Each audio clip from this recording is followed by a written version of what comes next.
Welcome class to today's lesson. Today we are going to begin discussing on group behavior.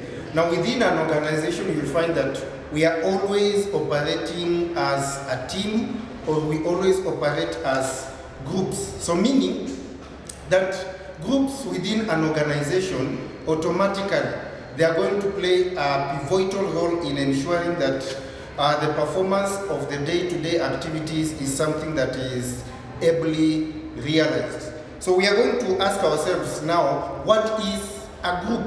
So that when we talk of group behavior, it means these are individuals who are going to come together and manifest a certain mode of behavior. So individuals form groups, they live in groups, they work in groups, and therefore groups are very important, meaning that there is a certain way or there's a certain mechanism in which these groups are going to engage in the day-to-day activities. So now that brings us to the issue of what entails the issue of group behavior.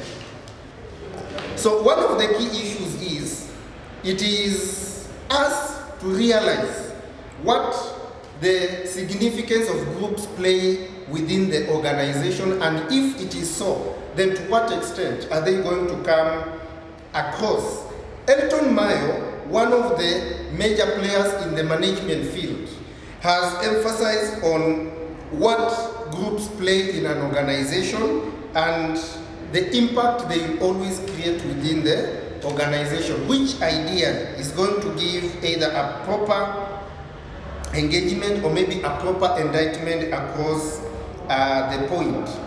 So one of the definitions about what a group is, these are individuals who are like-minded or who are envisaging themselves in a similar direction, and therefore they want to come together and institute a certain procedure of engagement, with the key issue of them being able to influence each other. Because if you are not like-minded or you are not able maybe to share some ideals across the point, then you find formulation or maybe institution of a group is going to be quite difficult. And also the other key issue is they do interact every now and then, and therefore during this process of interaction they are able to maybe give out their day-to-day expectations. So now, why do people form groups? Because under the reasons as to why people form groups, then one of the key issues is that management of the current setup of organization can only be achieved if people can able to come together and harness their skills, or maybe try to initiate some processes together, or maybe share whatever they have for them across the point. Because when they come together, they form what we call a concerted effort. And this concerted effort, it means they will be able to perform very well, or they will be able to undertake their tasks very, very easily. Because even when people form groups and they are able to talk amongst themselves, it exhibits that spirit of democracy, whereby every person is able to be understood, is able to be heard, and they are able to share whatever they do have across the point. And on the flip side, it will be the key issue of what they are able to do and the initiatives of what they are doing, so that along the process they will be able to perform these activities very, very easily. Now, number two, the tasks in modern organizations, they are very complex. And if the tasks that we are performing, they are very complex, it means you cannot do it on your own or as an individual. And therefore, it is going to be a manifestation for those individuals who are within the organization to acknowledge that whatever they are supposed to be doing is something that is going to be quite complex. Not only complex, but it's also tedious. Either the activities or maybe the performance of the day-to-day initiatives, it is a bit complex, or maybe it is not something they can do on their own. It has a lot of maybe initiatives that require some little engagement. Number 2 is about effectiveness.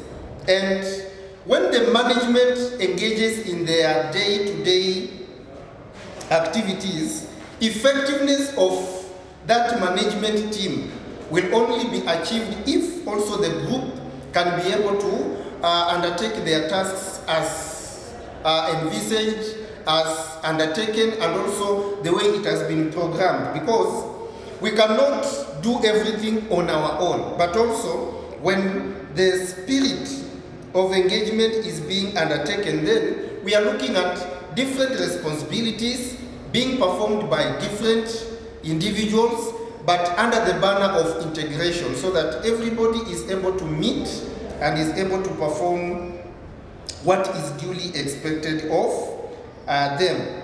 Then number 4, groups of all kinds and types are used in inviting what we call cooperation. Now, when we say cooperation, it means as we perform our different activities, we complement each other, and therefore that element of complementing each other, it cannot be realized if we are not working as a group, because if everybody does his own things without also looking at what others are doing, then automatically it will be very difficult to be able to achieve that task.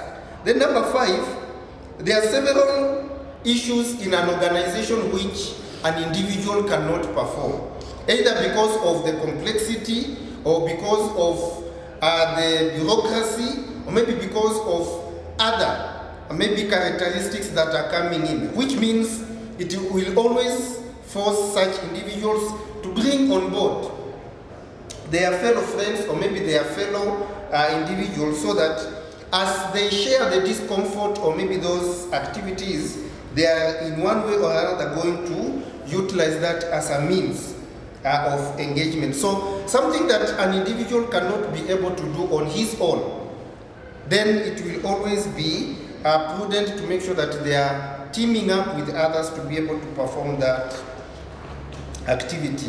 Point number 6, a group can make a better judgment than an individual, meaning when we come together, we share different opinions, different ideas, and different elements of engagement, meaning that the moment we shall come up either with a decision or with maybe an opinion, then it is going to be well informed, because at the end of the day, all those activities are going to be rallied in one direction, and it will be able to give what everybody needs to put in place. Because we always feel as an individual you can achieve something, but as a group we can be able to achieve a lot if we are faced with a certain situation and be able to compare our notes.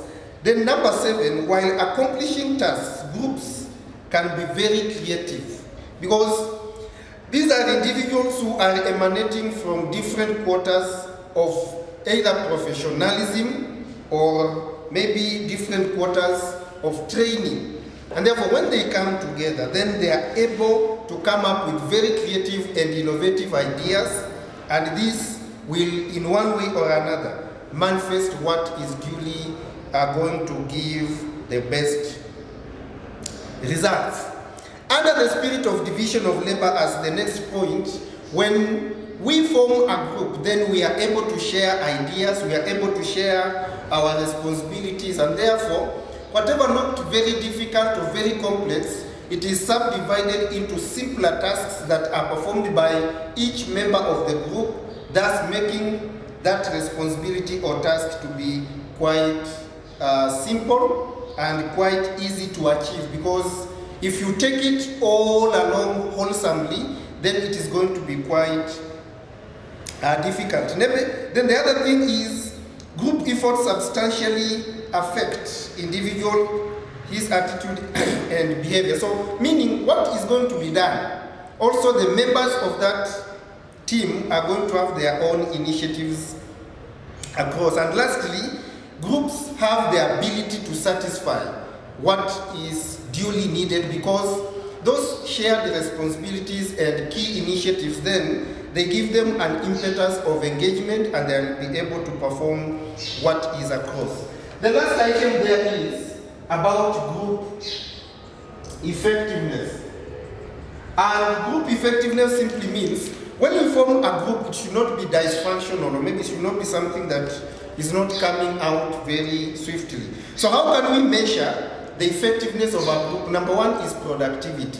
That is, what is the end product? Were they able to achieve, and what were they able to bring forth? Because if one person can produce a certain magnitude, and then we give a group and they are similar, then it is going to be a bit tough. The other thing is attendance. You cannot talk of a group and people are ever absent, or maybe it records very minimal activities in terms of engagement. It is going to be quite difficult. Then there is the issue of job satisfaction, which means that whatever they are doing, it should be something that is indicted towards their own expectations. Number 4 is attitude.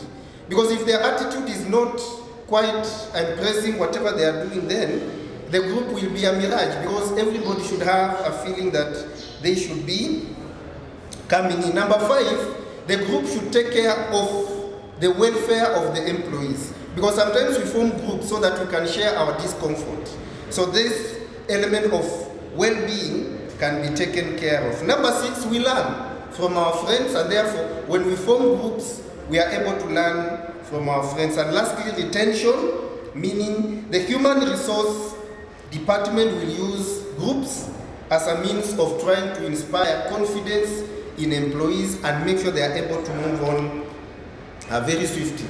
So we shall proceed from there for the next lesson, God willing. Thank you.